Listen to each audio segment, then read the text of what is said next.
Hi, Rabbi, Isaac. good morning. It's great to Good see morning. you. Good morning. Good morning. Okay, so we are in a very special place Right. of This week. introductory verses that introduce matters but Hmm. aren't necessarily part of the narrative, but they almost feel like their own narrative. So let's get started today. Go for it. Well, in a sense, we've moved to the other side along with Jesus. And so now on the other side, we can read verse 19. Okay. The Gospel according to Matthew, chapter 8, verse 19. And the scribe came up and said to him, Teacher, I will follow you wherever you go. Wow.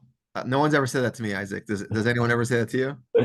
Well, I call you Rabbi. I mean, I don't want to follow you wherever you go, but I can I say. would advise you not to follow me wherever I go. Uh, So, mhm. Yeah, in this verse, if anything, we have so many parallels, even at the end of the story of Jesus healing Peter's mother-in-law, just a couple verses ago in 8:15, it says he touched her hand and the fever left her, and she got up and began to serve him. So I feel like maybe we should understand this in contradistinction. Is serving is probably a little bit lower than following you wherever you go. I feel like when you follow wherever you go, it assumes that yes, you're serving, but assumes that you're going to not only do the things that make sense, but do the things that don't make sense. Is that how does that sound?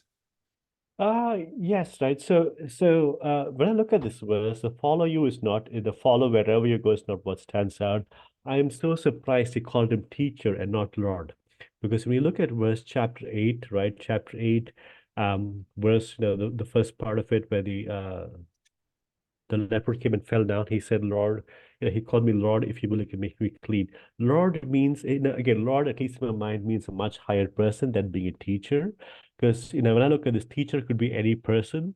It's not just Jesus. And so that to me stands out like, okay, he's a scribe.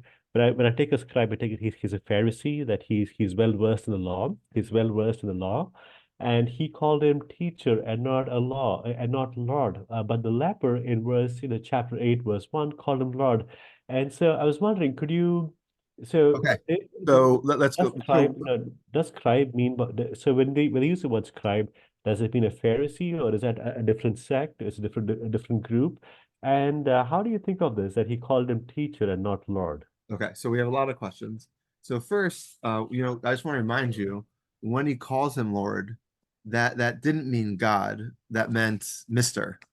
So Oh, interesting. yeah, Okay. yeah, we spoke about that when we did that verse. That we talked about the different words that you could refer to. So Lord, if anything, is a bad interpretation in English, because for you, Isaac, it's not bad for me. It's bad for you because you hear Lord and you hear God. So Yeah.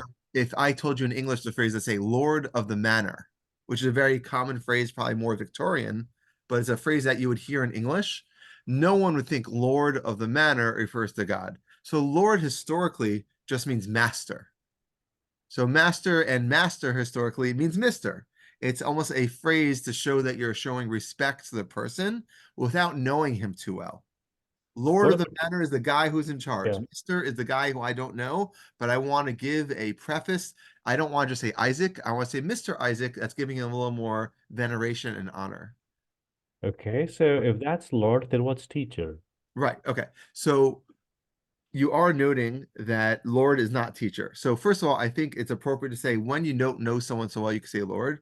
Teacher, I think you noted it's a lower level. I would probably think it's a higher level. Oh, And, interesting. and Okay. there's actually there's this really cute idea or thing that was brought up that there's a woman named Nechama Leibowitz. She's a very famous biblical commentator of the 20th century, and when she didn't have any children, and when she died, she actually put on her tombstone and only said teacher. Hmm. For her, the highest level praise that you could give to a person is to Mhm. call that person a teacher. A teacher is the person you follow. A teacher is the person who teaches you how to be a person, teaches you how to be moral, teaches you how to serve God. So I think teacher is a high level. But the point is, a scribe, I do think in this context, we did talk about different Jewish groups. Scribe will definitely will be probably one of the groups of Pharisees, probably the more educated. It probably mean the person who himself is a teacher, and we see that this person is going after seeing all the things that took place, I guess, in the healing stories, we see that Jesus was able to get a crowd of people. And at least in this story, where we see that it's following verse 18, it seems to be that Jesus is going away, right? Jesus is walking away from the crowds at some level. And then a person said to him, I understand that you're walking away, but I'm not going to let you walk away. That is not So something that you have an option to do. The yeah. fact that you're walking away, I'm going to join you. So, okay, so let me put so thank you for clarifying between teacher and scribe. So when he says, "I will follow you wherever you go," is that from a place of devotion? As in, I love you so much, I really adore what you do, I want to follow you, be like you, or was it self-serving? As in, hey, I want to gain more knowledge. It's just more about me. If I go with him, I will gain some of this. Now, in Hold on. all So the other let's places, answer, right? let's answer your question. One second. In the cases, okay, go ahead. No, so I want to throw it back at you. If Isaac, if you went to, I know you're not Catholic. Let's say you go to the Pope and you say, I want more knowledge of Catholicism and I want Yeah. to hear it from the camel's mouth. I want to hear it from the Pope. Would you say that is not good? Like, would you say that's not a person who's trying to live up to a high educational value? You're differentiating devotion, you're bifurcating devotion Right, yeah. from knowledge in a way that really throws a sconce. It looks at knowledge for knowledge's sake as bad. So I want to throw it back at you. What's so bad about knowledge, Isaac? Yeah, so just based on the earlier passages we saw, Jesus has a big focus on intention, as in what's the posture you come with, or how you view this, right? And so, aspect of salt, light, lust, all these, right? The topic of intentions and how your posture, um, like I go back to King Herod and the three magi. Yeah, they all wanted to see, but Herod also had some evil intentions in mind, and so at least based on what you've read so far, the concept of intentions, of the posture, it seems like he's more after that than the outwardly actions. And so that was the reason for me asking this, because all the other verses from 8:1 to 4, they were all people who are very clear. I need some help. Can you help me? As in point of desperation. But here the teacher, it's unclear. It's unclear as in, is he, does he is he so amazed by what Jesus knew and he wanted to be his disciple to say, I will follow you? Or is it self-serving as in, hey, I want to gain more knowledge? And I think, at least within the Christian tradition, there's a broad difference between somebody who does this for others to someone who does it for their own self. And that it's a common theme within Right. Jesus' And the teaching so problem the far. problem of what you're asking is that there's no way to know, right? You're asking devotion, education is it self-serving, self-sacrificing. So all we know is Matthew says the guy went up to him. It doesn't give any, if anything, the language of the verb, he approached him. We have no clue. And it's, if anything, when you look at Luke in 9:57, it says, as they were going along the road, someone said to him, I'll follow you wherever you go. It's not even a scribe. It's a random guy. They're on a random road. If anything, I think the verses in Luke is trying to say this is as meaningless as possible. A random road, a random guy, and we don't know anything about it. What's interesting, which we're not going to see today, is that in both Luke and Matthew, we see Jesus kind of giving two different answers. The intention of 8:20 is that he says, don't really follow me. And the intention of 8:21 is he says, follow me. So we'll leave that for now because we'll do that, I guess, in the next sessions. But at the very least, we have no clue if Jesus wants people to follow him or not. The story starts in 8:18 with Jesus running away from the crowds. He goes, let's go to the other side of the lake. This is paralleled in Mark and Luke, where he says, what's special about a lake, let's be honest, as opposed to land, is you can't follow someone into a lake. Hmm. It's literally the strongest separation that he can make in nature, short of maybe going inside of a house and locking the door. The only place where he could really go and get away from people in a concrete sense, he does. So Jesus kind of run it. And immediately when he runs away from people, the next story is like some guy goes, you could try to run away, but I'm going to follow you wherever you go. So listen, I don't know the answer to your question, but yeah, what would you like to say? No, so I like your earlier perspective, right? As in 8:18 was that you have to move away from Jesus put a model to move away from fame. It's not the only interpretation, but it's more plausible. Does verse 19 does it further reinforce that Like here's a scribe, a well-learned person who's saying, I will follow you, which probably means that there's some fame attached to it, as in this learned person following him, and him saying, go away from me, like or well, we'll have to go to the next verse, right? So is it a further progression? 8:18 was more on the masses, the crowds followed him, but 8:19 is a particular person, a learned, again, a scribe, one who's learned. So it takes it up a further notch of Yeah, that following totally him. makes sense. And 100%. This is him running away from even a person who she should be more open to having involved. And again, we see in 823, right before the calming of the storm story, he is still with his disciples. So it could be like this scribe, according to Matthew, wanted to be like one of the disciples. Okay, well, what I want to do today with you is to see parallels throughout the Bible of what is the right approach. So you have a person who is an important person, and there is reason to follow him. He has disciples who are following him. He tells some people to follow him, tells other people not to follow him. So I want to show you three biblical parallels of people who take this attitude, one who doesn't, and see how it plays out throughout the Old Testament. So my first example, I think the 2 out of 3 of the examples you'll know pretty well. The first one is from Genesis verse 12, chapter 12 verse 1. And over there it says, God said to Abram, go forth from your native land, from your father's house, to land that I will show you, and I'll make you a great nation. I'll bless you. I'll make you a great name, and you shall be a blessing. It goes on. So over there, I think it's really a great example where you look at what happened right before verse 12. You see that Terach, how long he lived. You see that where Terach died. You see like one drop of history of Abraham's family. But the next thing, we have no clue why God is speaking to Abraham. All we know is that God says, get up, move away, do what I say, and it'll be good for you.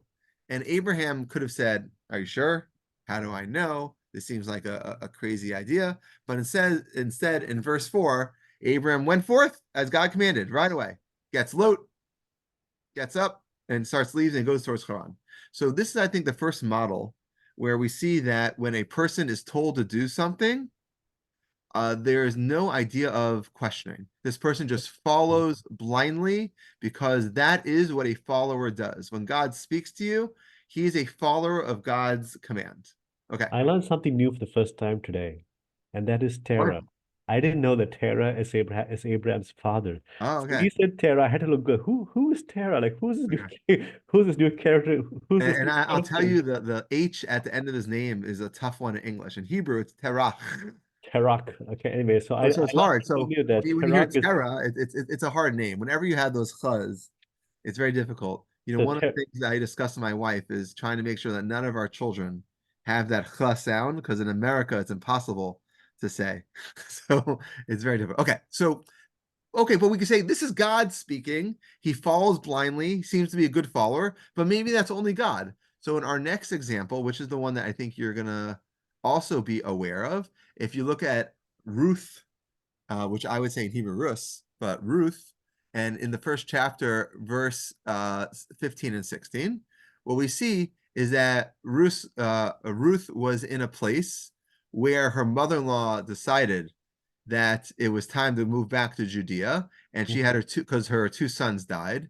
So Rus is with Orpah, and she's told that by her mother-in-law, it's time for you to go and stay. So Naomi says, don't follow me back to Judea. And Orpah kisses her mother-in-law in verse 14 and says, have a good life. But Ruth says in verse 14 that she clung to Naomi. And in verse 15 says, this is one of the most famous lines we see in 15 and 16. So when Ruth clung to her mother-in-law Naomi, Naomi said to her, see, your sister-in-law has returned to her people and her gods. Go follow your sister-in-law. I am not the person to follow. We had a temporary relationship. You were married to my sons. They're dead. You're not my family anymore. But very, very famously, Ruth says in verse 116, do not urge me to leave you, to turn back and to not follow you. For wherever you go, I will go. Wherever you stay, wherever you lodge, I will stay. Your people are my people, and your God, that's my God. And the verse 17 says, where you die, with a more final kind of statement, I will die, and there I'll be buried. Thus and more may the Lord do to me, if anything but death parts me from you. Makes kind of like a promise. And when Naomi saw that she was so determined, she stopped arguing for her. So this is we see a second model where the first one, God telling you to do stuff, you follow blindly. That one kind of makes sense to our biblical prescriptive ears. But now you have like, there's not really a good reason. If your mother-in-law is the only one left of your family and you have no kids and your husbands are dead and you live in a different land, it's very reasonable to not follow. So here we see a person not being commanded, if anything, being commanded to not follow. And yet she says, I'm going to follow you blindly, no matter what. Why? Because your gods are my gods. You thought I was just marrying your sons, but no, I was marrying the faith. And when I marry the faith, I follow the faith. And if for Ruth, the faith Well, was through Naomi, that's not evident, right? Like I think what she's making is more, I think what she's saying is, well, is she really saying that because your God is my God, that's the reason I'll follow you? Or she's saying because I follow you, I'll make sure this is how much I love you, that I want to follow you, that your people will be my people, that your God will be my God, right? I it mean, doesn't it's say because I love you anywhere. It says she clung to her, but she says very, very clearly, um, your people are my people and your God is my God. Namely that we are the same now. And again, this is generally how marriage would have taken place then.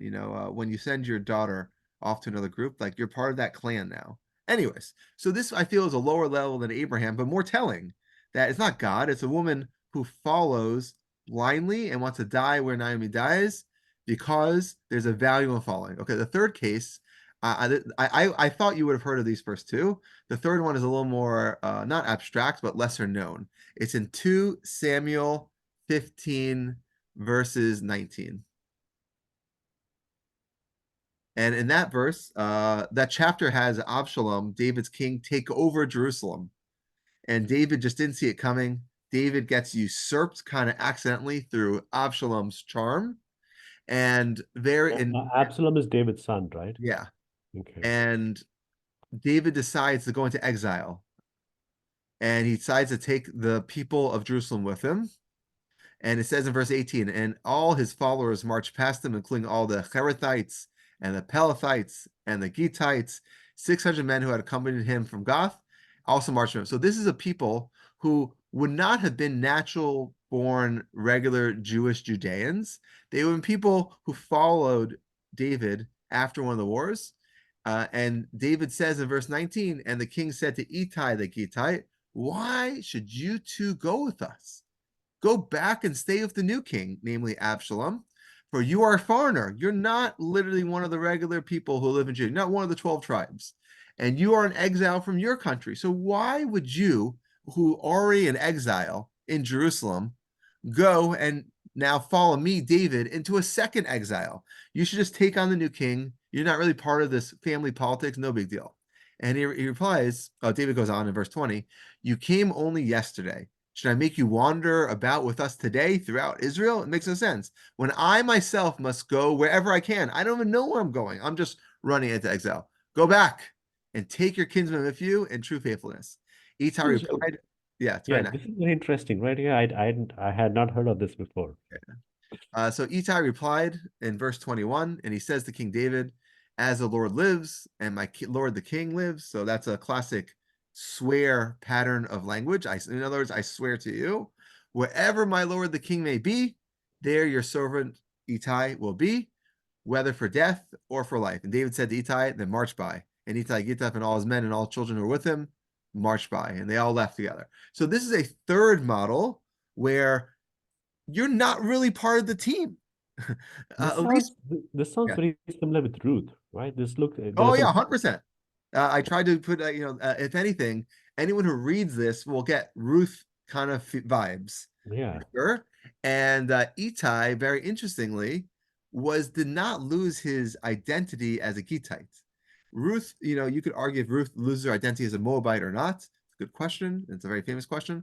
But over here, like David very much doesn't call him Ittai the Judean, who's in exile, and now he's part and converted and part of our people. He says, you're Ittai the Gittite. You came over here yesterday. You're not part of my team. And Ittai goes, no, you're wrong. I'm But part of your team. it's not just one, it's Itai and 600 people along Yeah, with yeah. him. And it's not just one person, I it's know, but Itai's speaking for them, right? 100%. yeah, and And David only addresses Itai, right? David doesn't really address all 600 of them. But yeah, it's a good point. But the truth is, in verse 19, he just says to Itai the Gittite, why are you coming? And it's unclear if he's addressing all 600 of them, but I would agree with you. I think it is. So over here, we see another third model where you're not really part of the team completely, but you're following nonetheless. Okay, so we had three models of followers. I want to give you one more that is a non-follower. I mentioned him a little while, like I guess this week. I mentioned his name, which was Eliezer ben Hyrcanus. He's famous that he was ostracized. He was banished from the Jewish people. A first century rabbi who would have been a almost a contemporary of Jesus. Maybe he would have when he was a baby overlap, but more likely like he was born a little bit after Jesus. But a first century Jew, and the very famous story called the Oven of Achnai, where the rabbis rule one way about the impurity of an oven, and he views the other way. And then he says, if I'm right, may miracle after miracle after miracle happen by God to prove I'm right. And then the river runs the wrong way. The walls of the study hall start tilting over. A voice from God comes down, all to say Eliezer is right. And the rabbis say, we don't care if God himself tells us. Because the way that God gives us rules is to rule on matters based on law. And the law is that the law is that the Bible is no longer in God's hands, it's in man's hands. So this man, Eliezer ben Hyrcanus, was eventually put into excommunication. He died in excommunication. If anything, he's the most famous Tana, most famous rabbi who has a Christian connection. Generally, the Gemara talks about him as maybe having some Christian following or a compatriot who also has a belief in Christianity. But what's important about him is that he's someone who will not follow. Even though all the rabbis say something, even though there's three miracles and the voice of God comes down from heaven itself, he says it doesn't matter. That's not how we follow. So he views individuality and truth to his own values as the most important thing, and he is the non-follower. He will not follow, even if the rule of law says he should follow, because he has to be true to himself. Okay, so now I set up these two models for you. The first three, Abraham following God, Ruth following Naomi, Itai following David as blind followers on the one hand. And then you have Rabbi Eliezer ben Hyrcanus, who died being ostracized as a person who has to be true to himself, even against miracles, because one must do what is right in your own belief. And I want to set up these two models for you to Isaac's hear what you say. Which one is the right path? Should one follow blindly, or should one be true to himself? And if he or she does not believe in the thing, should you just do what you think is right? So I would put this back to you. So what gives the assumption that they follow blindly, right? I would again, from Abraham's perspective, following this made perfect sense. I think from Ruth's perspective, it also made perfect sense to her. Same thing with the case of Itai. I mean, somehow in their mind, this made perfect sense. Maybe Well, it's blind to us on the outside, but to them from their perspective, from how they were looking at it, like this is just the right thing to do. So I don't quite make the distinction that one of them was that this was blind, but the other one was true. I think all of them were true to how they believed or to what they believed was true and as to how they saw that the world should be. 100%. They all, what I guess I use the word blindly a little different than you. What I don't mean it in the sense of blind faith, in that they definitely had reasons to do that, but they fall blindly, meaning that no matter what, wherever David went, Yeah. wherever God told Abraham to walk, wherever Ruth died, that's where they're going to go. If it made sense or it didn't make sense, if they agreed or they didn't agree. Another way to say it is that they gave up on their own free will to make decisions, and they're outsourcing the decision-making process to another person. And this is the reason we're saying this, Well, because this is Rabbi, really what's happening. I would put this back to you like Abraham and God. I mean, it is completely, you can't even make a relation. And that one we use that as our first example because if anything, a good Christian or a good Jew or a person who believes that God is doing what's best for you will do that without thinking twice. That's why I think that was our first example, and I don't think we have much to question on that. But when we get to Ruth and definitely Itai, there's what to question that should one blindly follow just because you have a charismatic leader or a person you care about or a person who you think is the true religion or a person you think is advocating for what your own personal spiritual growth? Doesn't make sense to blindly follow, namely wherever that person is going to go, and understand that's in your interest. Or is the model of Eliezer ben Hyrcanus, which we call in Hebrew a zaken mamre, a rebellious elder, a person who doesn't fall in line with the system, but says, I always have to opt out for what I believe to be true. Yeah. So with Hittite with with Hittite and with David, right? I still think it's similar. Like, well, he was a king. David was his king. So I would imagine that it's not just equals, as in a king like David with all his pomp and glory. It's somebody, again, it's in a much bigger place. And I can imagine how Ittai looked at him and said that his son, that with David's son, Absalom, kind of, trying to work against them, that he still viewed them in some ways, it wasn't so much a conversation between equals. It was probably David is a powerful king, probably at a time of weakness. And so I see parallels between this and between Abraham and God. The question I would ask, Ruth is very, very just completely outside of the norm, as in she could have gone her own way, but somehow she clung on to her mother-in-law saying, your God is my God. And so that's something I think that's open for fair discussion, like that's open for discussion, as in because Ruth was in a position of power where she could have just walked away and charted a new path versus saying, I'll go with this person, but the future is so unclear, and she does not know what the future holds. Her mother-in-law has no power. Um, I can so that makes me question that to me is a part of like not amazement, but makes me wow, what was she thinking? Or what did she see in her mother-in-law to say that I will follow you wherever you go, and your people will be my people. Yeah. It's like you said originally, it's unclear the psychological nuances that are going to enter these narratives. We don't have editor commentator who's telling us the psychoanalytical perspective of what is going into this. But I think when we flip this back to the New Testament and we get to our verse, it's very interesting. Let's look at now from the editor, from the evangelist's perspective. What was he trying to accomplish by writing this, writing 8:19? So when he says, a scribe then approached and said, teacher, I'll follow you ever. First thing he was trying to point out very clearly that there were people who were not on Team Jesus that were jumping onto Team Jesus. Oh yeah, fair enough. Yeah. Very clear. Those people were willing to follow him everywhere with the Abraham, Ruth, and Itai model, namely, wherever you go, wise, unwise, smart, stupid, under God's guidance, not I'm going to follow, which is generally viewed as the highest level of follower, someone who I would say is giving up their free will, giving up their ability, they're outsourcing their free will decisions. But what's interesting, which we're going to not do today, but we're going to see in 2021, is that it's unclear if Jesus likes this. Jesus, it will have a mixed feeling to this, and what we'll see is that it's unclear, and it could be what you said at the start is the reason. Jesus doesn't want blind following. Jesus wants blind following towards the kingdom of heaven. And if they're blind following King of Heaven, he's the representative of the King of Heaven, great. But if they're blindly following and they have ulterior motives, then Jesus doesn't want. And this is one of the things that we see throughout the New Testament, that Jesus is a psychoanalyzer.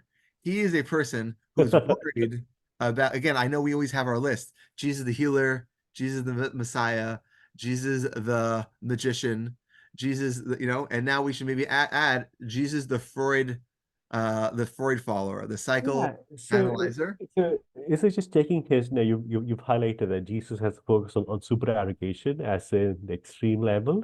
Is he taking the faith, or is he taking this belief, this devotion to this next level of supererogation, as in that intention matters, not what you do, but how you think, and your desires matter? Would you look at it through that lens, as in supererogation, but through the lens of I don't know if it's called supererogation, but I would say he's very worried about your intentions. One of the very important questions that we see in the Talmud is that in Hebrew it's called mitzvah svichas kavana. Do commandments need proper intention? What happens if you follow the will of God, but by accident. And I'll tell you the example. It's a very funny example. You know, on the holiday of Booths, on the holiday of Sukkot, the Jews wave a palm frond.